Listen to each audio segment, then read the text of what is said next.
नमस्कार मेरे प्यारे प्यारे बच्चों, आपका स्वागत है आपके खुद के channel project Y online classes में। और मैं संतोष कुमार आपको पढ़ाऊंगा साइंस का पहला चैप्टर केमिस्ट्री का, और वो है केमिकल रिएक्शंस एंड इक्वेशंस।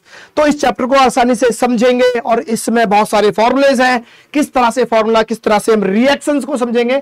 अच्छा, इन सभी बातों को समझने से पहले कुछ बेसिक्स वीडियो डाल दी है, आप उनको जरूर देखें, क्योंकि उनको देख लोगे तो ये चैप्टर बिल्कुल समझ में आने वाला है बहुत आसानी तरीके से, और एक क्वेश्चन नहीं छूटेगा आपसे, एक क्वेश्चन। ठीक है, तो आइए समझ लेते हैं। और सबसे पहले अगर हम बात करेंगे रिएक्शन से पहले समझते हैं चेंजेस के बारे में। तो चेंज क्या है, अगर हम अपने आसपास देखें तो बहुत सारे चेंज हैं जो हमें दिखाई देते हैं, पर लेकिन उनको समझना है तो उनको अलग अलग भी करना पड़ेगा भाई, कि अलग अलग देखते हैं कि इन चेंजेस को क्या है। तो अगर मोटे तौर पे देखें तो इन चेंजेस को हम बांट सकते हैं कितने, दो अलग अलग कैटेगरी में। अगर पहली बात करें तो हम कह सकते हैं यहां पर क्या, इस पहले बोल सकते हैं हम क्या, फिजिकल चेंज। क्या बोल सकते हैं, फिजिकल चेंज। और अगर दूसरे अगर देखें तो इसे बोल सकते हैं हम केमिकल चेंज। क्या बोल सकते हैं, केमिकल चेंज।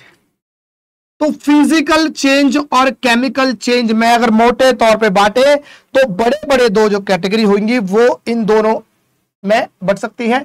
पहला हमारा कह सकते हैं फिजिकल चेंज और दूसरा कह सकते हैं क्या, केमिकल चेंज। अगर मैं हिंदी में इनका अनुवाद करूं कि भाई हिंदी में सर क्या कहते हैं, तो इसे हम बोलेंगे क्या, भौतिक परिवर्तन। क्या बोलेंगे भाई, भौतिक परिवर्तन।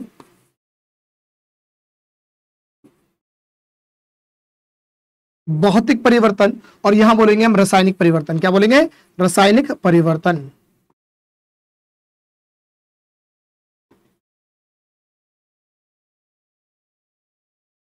दो तरह से हमने समझ लिया कि भाई अगर चेंज की बात करें, परिवर्तन की बात करें, तो दो तरीके से परिवर्तन हो सकता है। मोटे तौर पे मेनली दो पार्टों में बांट सकते हैं, एक है फिजिकल चेंज, एक है केमिकल चेंज। इसे बोलते हैं भौतिक परिवर्तन, इसे बोलेंगे हम रासायनिक परिवर्तन। ये पूरा की पूरा चैप्टर इस केमिकल चेंज का तो है ही है। हम केमिकल चेंज को पढ़ेंगे इस पूरे चैप्टर में, बहुत डीपली पढ़ेंगे, डिटेल से पढ़ेंगे, लेकिन फिजिकल चेंज को भी समझना बहुत जरूरी है, क्योंकि आप जो देखते हो उसमें आपको पता तो चल जाए कौन सा फिजिकल चेंज है, कौन सा आपका केमिकल चेंज है, एटलीस्ट पता तो चले। ठीक है, तो भौतिक परिवर्तन देखते हैं। अच्छा, ये चेंज होता क्यों है भाई, इस बात का आंसर आपको 9th क्लास में मिलना क्या होगा कि भाई 9th क्लास में हमने समझा था मैटर जो होता है ना, कोई भी सब्सटेंस होता है वो बहुत छोटे छोटे पार्टिकल से बना होता है, छोटे छोटे पार्टिकल से या कणों से मिलकर बना होता है। और उन कणों में क्या होता है, एक कंटिन्यूसली मूविंग होते हैं, वो हमेशा निरंतर चलते रहते हैं। लेकिन अगर कहीं से टेम्परेचर बढ़ा दिया जाए, कैसे भी अगर टेम्परेचर बढ़ा दिया जाए, तो जिस पार्टिकल से वो सब्सटेंस बने हैं उनके अंदर एक काइनेटिक एनर्जी आ जाती है। क्या आ जाती है, काइनेटिक एनर्जी। और जिस काइनेटिक एनर्जी के कारण उनके पार्टिकल्स में भी मूवमेंट तेजी हो जाती है, जो मूवमेंट की रेट होती है वो दर वो बढ़ जाती है। इसके कारण क्या होगा, वो पार्टिकल एक दूसरे से दूर जाने लगेंगे। क्या करेंगे, वो पार्टिकल्स एक दूसरे से दूर जाने लगेंगे। मान लो कोई एटम है, अगर पार्टिकल्स हैं, अगर वो दूर दूर जा रहे हैं, तो अगर ये दूर दूर हो गए तो नजदीक पार्टिकल वाले सॉलिड थोड़ा दूर जाएंगे, लिक्विड थोड़ा दूर जाएंगे तो गैसेस बन जाती हैं। ये क्लास 9th में समझा था, उसी पर है ये फिजिकल चेंज। क्योंकि पार्टिकल्स के बीच में जैसे जैसे गैप बढ़ेगा, ये गैप क्यों बढ़ेगा ये बता दिया है, टेम्परेचर के इंक्रीज होने से पार्टिकल के बीच में क्या होता है, गैप बढ़ता है। क्यों बढ़ता है, क्योंकि काइनेटिक एनर्जी इंक्रीज हो जाती है और इसके कारण वहां पर स्टेट में चेंज होता है। ठीक है, तो ये है फिजिकल चेंज। अभी इसे और आइए समझ लेते हैं व्हाट इज फिजिकल चेंज। तो यहां लिखा हुआ है, a physical change is a type of change that affects one or more physical properties of a substance. कहने का मतलब कि भाई फिजिकल चेंज या भौतिक परिवर्तन एक ऐसा चेंज है जहां किसी सब्सटेंस के फिजिकल प्रॉपर्टीज में चेंज आ जाए, एक या एक से ज्यादा जो फिजिकल प्रॉपर्टीज है उनके अंदर चेंज आ जाएगा, तब हम कह सकते हैं फिजिकल चेंज हुआ है। लेकिन साथ में कंडीशन भी है कि विदाउट, क्या लिखा है, without altering its chemical composition, उसके केमिकल कंपोजिशन में कोई चेंज नहीं होना चाहिए। During a physical change the substance में change in form, size, shape और state, but its molecular structure remains the same. कहने का मतलब जो मॉलिक्यूलर स्ट्रक्चर है वो तो जैसा था वैसा रहना चाहिए। आपके फिजिकल प्रॉपर्टीज में कोई एक या एक से ज्यादा चेंज हो सकते हैं, या फिर, लेकिन साथ में कंडीशन क्या है कि उसके केमिकल कंपोजिशन में कोई भी चेंज नहीं आना चाहिए। अब ये सर सारी हो गई किताबी बातें, इन्हें एक एक करके समझा दो कि कैसे बात बनेगी, इन्हें कैसे सिंपल सी भाषा में समझ पाए जिससे कि हम समझ पाए कि फिजिकल चेंज को क्या बोलेंगे। तो भाई मैं एक बात बता दूं कि पहले बात करते हैं फिजिकल प्रॉपर्टीज की। फिजिकल प्रॉपर्टीज है क्या? तो अगर मैं बोलूं यहां पर फिजिकल प्रॉपर्टीज, तो लेते हैं भाई physical properties. Physical properties, physical properties, और फिजिकल प्रॉपर्टीज जैसा कि यहां पर साफ साफ लिखा हुआ है कि भाई size, shape and state. Size में चेंज क्या आएगा? साइज में चेंज, शेप में चेंज, या फिर हम कह सकते हैं स्टेट में चेंज।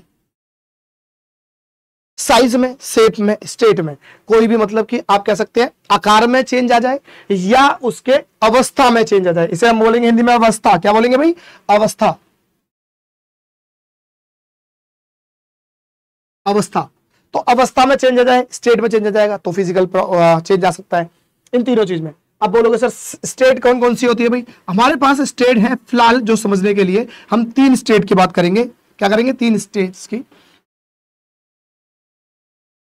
तो कौन सी है भाई? एक तो हमारे पास है क्या? सॉलिड। क्या है? सॉलिड। एक है हमारे पास लिक्विड, एक है हमारे पास गैस। हालांकि प्लाज्मा और बोस आइंस्टीन कंडेंसेट भी हमारे पास स्टेट की क्या टाइप है ना, वो भी 4th और 5th स्टेज है। लेकिन हमें जो काम करना है वो किस पे करना है? वो इन पे करना है, सॉलिड पर, लिक्विड पर, सॉलिड पर, लिक्विड पर एंड गैस पर। समझ में आई बात? तो इन चीजों पर। दूसरा ये जो केमिकल कंपोजिशन है सर, इसका मतलब क्या है? ये कैसे चेंज नहीं होना चाहिए? तो उसके लिए समझाते हैं, अभी रुको समझा देंगे सब कुछ। अच्छा पहले यहां पर समझा देते हैं कि भाई केमिकल कंपोजिशन कैसे। मैं अगर बोलता हूं कि ये मेरे पास आइस क्यूब है। क्या है? Ice cube. ठीक है भाई, ये आइस क्यूब है। आइस क्यूब है, मैं लिख देता हूं यहां पे आइस क्यूब। अगर आइस क्यूब को अगर आप थोड़ा सा टेम्परेचर दे, थोड़ी सी हीट दे, तो किस में कन्वर्ट हो जाएगा? मान लेते हैं ये मेरे पास है वाटर। क्या हो गया? वाटर में कन्वर्ट हो गया भाई। ये वाटर बन गया।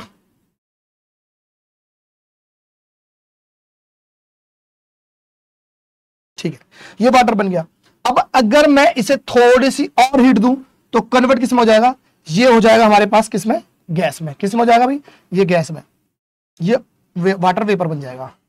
तो 3, अगर मैं यह बोलता हूं ये वाटर है। क्या है? ये था वाटर, और ये बन गया मेरे पास स्टीम।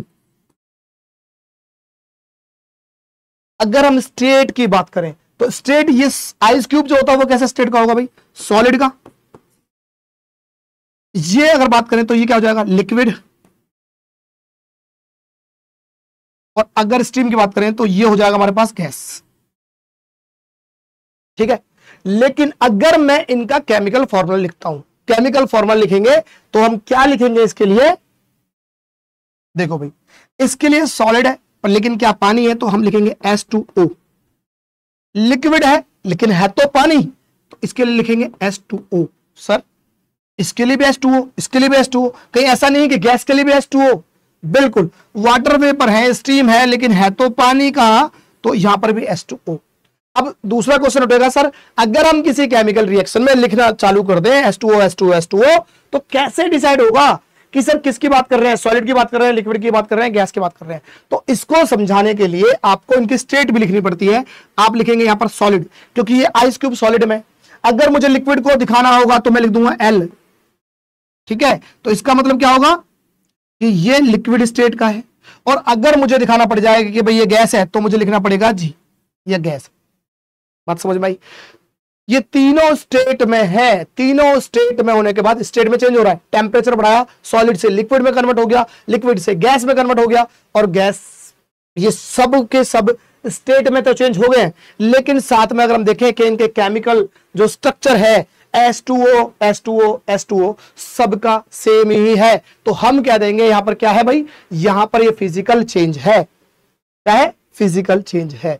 और कुछ बात देखते हैं कि भाई क्या है कैरेक्टरिस्टिक्स ऑफ फिजिकल चेंज, कुछ गुण हैं जिनसे हमें पता चल जाएगा ये फिजिकल चेंज है या कोई और चेंज है। तो यहां लिखा हुआ पहले रिवर्सिबिलिटी। तो रिवर्सिबिलिटी का मतलब होता है, अगर हिंदी में अगर बोले तो इसका मतलब होता है प्रतिवर्ती। क्या होता है? प्रतिवर्ती। अब सर हिंदी मत बताओ, मतलब समझाओ। तो मतलब यह है कि कोई सब्सटेंस था, कोई सब्सटेंस, अब नया सब्सटेंस, अच्छा नया सब्सटेंस बनता नहीं है, लेकिन आपको अगर लगे कि एक सब्सटेंस ये था हमारे पास, क्या था? आइस था, सॉलिड था, और ये कन्वर्ट हो गया वाटर में, तो वाटर में कन्वर्ट हो गया है आइस से, क्या मैं इस वाटर को दोबारा से आइस बना सकता हूं? तो आंसर है हां। अगर ये हो गया तो इसका मतलब रिवर्स हो गया। अगर रिवर्स हो गया तो इसी को हम क्या बोलेंगे? रिवर्सिबिलिटी। या मैं कहूं वाटर से स्टीम में कन्वर्ट हो गया, तो इस स्टीम को, अगर हमें स्टीम निकल रही है, आपने घर में देखा होगा खाना वाना बनता है, तो आपकी जब मम्मा या जो भी खाना बनाते हैं, तो खाना बनाने के बाद क्या होगा? स्टीम निकल रही होती है, आप उसके ऊपर देखा तो कोई बर्तन रख देंगे तो उस पर स्टीम टकराएगी और वो पानी में कन्वर्ट हो जाएगा। तो इसका मतलब कि जो स्टीम थी अगर उसे भी दोबारा से वाटर में कन्वर्ट कर सकते हैं, हाँ कि ना? हाँ। तो इसका मतलब क्या हुआ? कोई चीज एक बार बनने के बाद दोबारा से लौट जाए, उसी को बोल देंगे रिवर्सिबिलिटी। इसका मतलब अगर कोई सब्सटेंस अपने ओरिजिनल स्टेट में पहुंच जाता है, तब हम बोलेंगे रिवर्सिबिलिटी है। इसका मतलब चांसेस है कि वो क्या हो? एक फिजिकल चेंज हो। दूसरा है नो न्यू सब्सटेंस फॉर्म्ड, कोई नया सब्सटेंस नहीं बनेगा भाई। फिजिकल चेंज के अंदर कोई नया सब्सटेंस नहीं बनेगा। ठीक है। चेंज इन फिजिकल प्रॉपर्टीज, अभी हमने बात कर लिया भाई। चेंज इन फिजिकल प्रॉपर्टीज का मतलब है कि भाई हमारे पास कौन कौन सी है? 3 फिजिकल प्रॉपर्टीज है।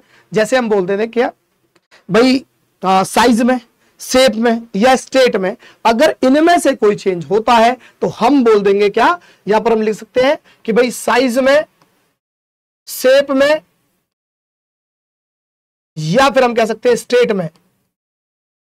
और स्टेट भी अगर देखें तो हमारे पास 3 है, solid, liquid and gas. Solid, liquid and gas, इनमें अगर कोई चेंज होता है बिना किसी केमिकल कॉम्पोजिशन के चेंज में आए, तो वो एक फिजिकल चेंज हो सकता है। एनर्जी चेंज, अब एनर्जी तो चेंज होगी भाई, क्योंकि यहां पर हमने क्या कर रहे हैं? हीट में चेंज कर रहे हैं, तभी तो स्टेट चेंज हो रही है, और heat is the form of energy. No bonds broken और फॉर्म, और फिजिकल चेंज में कोई भी बॉन्ड पुराने टूटते नहीं है और नए बनते नहीं है। जब पुराने टूट जाएंगे, नए बन जाएंगे, तो इसका मतलब नया सब्सटेंस भी तैयार हो जाएगा। और नया सब्सटेंस तैयार हो जाएगा, इसका मतलब ये दोनों एक ही चीज है। अगर नया सब्सटेंस तैयार हो जाएगा तो फिजिकल चेंज की कैटेगरी से तो बाहर हो जाएगा, और किसकी कैटेगरी में आ जाएगा वो समझेंगे हम आगे की वीडियो में, क्योंकि वहां पर है केमिकल चेंज या केमिकल रिएक्शंस में। फिलहाल फिजिकल चेंज पढ़ रहे हैं तो उसको समझ लेते हैं। यहां पर स्टेट चेंज की अगर एग्जांपल दें तो लिखा है मेल्टिंग। मेल्टिंग का मतलब क्या है? पिघलना। अगर हम इससे बोले तो पिघलना, पिघलना। तो पिघलने से होगा क्या? पिघलने से जैसे आपको दिखा रहा है आइस क्यूब, आइस क्यूब में हीट बढ़ी तो पिघल गया भाई, पानी में कन्वर्ट हो गया कि नहीं हो गया? ये हो गया, पिघल गया। दूसरा है फ्रीजिंग। फ्रीजिंग का मतलब है लिक्विड से सॉलिड में कन्वर्ट होना। आपने कोई भी चीज आपने फ्रिज में रख दी है, लिक्विड फॉर्म में है, और वो क्या हो गया? जम गया है, तो इसे क्या बोलते हैं? जमना। अब जमना का मतलब वो नहीं गंगा जमना सरस्वती वाला जमना नहीं, जमना का मतलब है फ्रीजिंग, फ्रिज में रखकर उसे, है ना, जम जाता है। तो जमना, आपको दिखाई दे रहा है ये जम गया है पानी, ठंडे पर किसी ठंडे कंट्री का कोई फोटो है। फिर आते हैं वेपराइजेशन। वेपराइजेशन का मतलब है लिक्विड टू गैस। कोई चीज लिक्विड से गैस में कन्वर्ट होना है तो उसे हम बोलेंगे वेपराइजेशन। और ये देखो यहां पर कोई बर्तन रखा है, उसमें कुछ खाने का सामान बन रहा है या पानी गर्म हो रहा है और यहां से वेपर निकल रहे हैं, तो ये भी स्टेट में चेंज ही है। और लास्ट में कंडेंसेशन। अब कंडेंसेशन का मतलब क्या है? कंडेंसेशन का मतलब होता है संघनन। क्या होता है? संघनन। यहां पर अगर वेपराइजेशन की बात करें तो वाष्पीकरण, वाष्पीकरण। और यहां से संघनन। संघनन, तो संघनन, संघनन का मतलब क्या होगा, ये कंडेंसेशन का मतलब क्या होगा, liquid, gas to liquid, gas से कोई चीज लिक्विड में कन्वर्ट हो जाती है, उसे हम बोलते हैं कंडेंसेशन। ये देख रहे हैं, ये एक शीशा है, शीशे पे गैस इकट्ठी हुई और वहां लिक्विड में बन गई और आपने अब ड्राइंग बना दिया। ये चीज आपने देखा होगा, बोतल जो होती है फ्रिज में से आप जब निकालोगे ना कभी बोतल, ठंडी से देखना, ठंडी जो बोतल होती है उसके ऊपर क्या होता है, कुछ देर बाद देखोगे, एक मिनट के बाद मुश्किल से, तब उस ठंडी बोतल पर कुछ पानी की बूंदें आती हैं। अब वो पानी की जो बूंदें हैं ना, वो कहां से आती है भाई, बोतल लीक कर रही है क्या, ऐसा तो नहीं है। तो फिर तो होता क्या है, हमारे एटमॉस्फेयर में भी वाटर वेपर्स हैं, एटमॉस्फेयर में वाटर वेपर्स हैं जो अभी गैसेस स्टेट में, जो हमें दिखाई भी नहीं दे रहे, लेकिन जैसे ही इस एटमॉस्फेयर में कोई ठंडा, उनके मुकाबले ज्यादा ठंडा अगर कोई सब्सटेंस आता है, तो ठंडे कांटेक्ट में आने से जो वाटर वेपर थे वो कंडेंस हो जाते हैं और उस बोतल के ऊपर बूंद के रूप में दिखाई देते हैं, तो वो भी कंडेंसेशन ही है। समझ में आया। यहां पर देखते हैं मैकेनिकल चेंजेस। मैकेनिकल का चेंजेस का मतलब है जैसे कटिंग है, क्रशिंग है या मिक्सिंग है। कटिंग का मतलब कोई भी, हमने यहां पर देखा है कि काट रहे हैं, यहां पर कॉस्ट कटिंग लिखा है, पर कॉस्ट कटिंग ऐसे तो होगी नहीं। मान लो कोई चीज है, जैसे मान लो मेरे पास है ये पेपर, और पेपर को मैं क्या करता हूं, फाड़ देता हूं। फाड़ने के बाद क्या हुआ सर, साइज में छोटा हो गया। साइज में तो छोटा हो गया, क्या ये पहले पेपर था सर, पहले तो पेपर था। क्या ये अब पेपर है, बिल्कुल सर अब पेपर है, पेपर है। और मैं इसे फाड़ दूं और करूं तो क्या अब पेपर है सर, बिल्कुल अब भी पेपर है। समझाना क्या चाहते हो, समझाने का मतलब यही है कि आप साइज में छोटा कर रहे हो, लेकिन उसका जो कॉम्पोजिशन है जिससे वो बना हुआ है, पेपर आज भी तो पेपर ही है। तो इसका मतलब क्या है कि फिजिकल चेंज में आता है। अब यहां पर दिखाई दे रही है आपको टूटी हुई बोतल, तो अब जब पेपर हो चाहे बोतल हो, पहले जो बोतल थी तब भी किसकी होगी, गिलास की होगी, कांच की होगी। टूटने के बाद ऐसा तो नहीं कि बोतल टूट गई, सर ये कांच की बोतल है, मैं इसे तोड़ूंगा और सोने की बना दूंगा, क्या ऐसा है क्या, नहीं। ऐसा अगर होता तो दुनिया भर की बोतलें जो कबाड़ी हैं वही सब सोना बना लेते, उनका सुनार बन जाते। तो पहले भी बोतल कांच की थी, टूटने के बाद भी कांच की है, तो इसका जो कॉम्पोजिशन है जिससे वो बना है, उसका जो ओरिजिनल सब्सटेंस है वो तो कांच ही है, लेकिन साइज में या शेप में टूट गया, तो चेंज होने का मतलब है फिजिकल चेंज। यहां पर एक में रखा है क्या, देखो यहां मिक्सिंग कर रहे हैं, एक है कंबाइनिंग सैंड एंड सॉल्ट। अगर रेत को और नमक को अगर मैं मिला देता हूं, अगर मैं मिला देता हूं, मिलाने के बाद क्या ये फिजिकल, क्या ये केमिकल चेंज है, नहीं सर केमिकल चेंज नहीं है, मिलाने से कोई नया सब्सटेंस तो मिला नहीं। दूसरा, हम इन्हें अलग भी कर सकते हैं।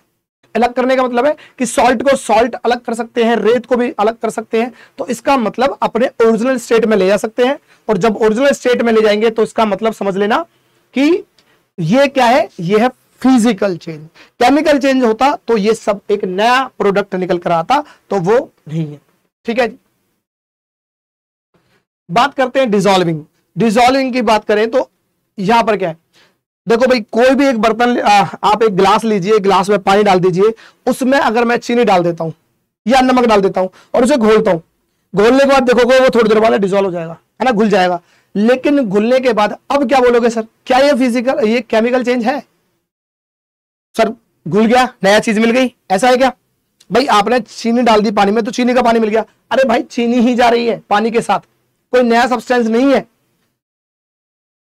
तो इसका मतलब क्या है सर, ये फिजिकल चेंज है, अपना शेप बदल दिया। क्योंकि जो पानी है ना, पानी के बीच में क्या है, पानी भी क्या है, मैटर है, उसके बीच में क्या होता है, स्पेस होता है उनके पार्टिकल के बीच में।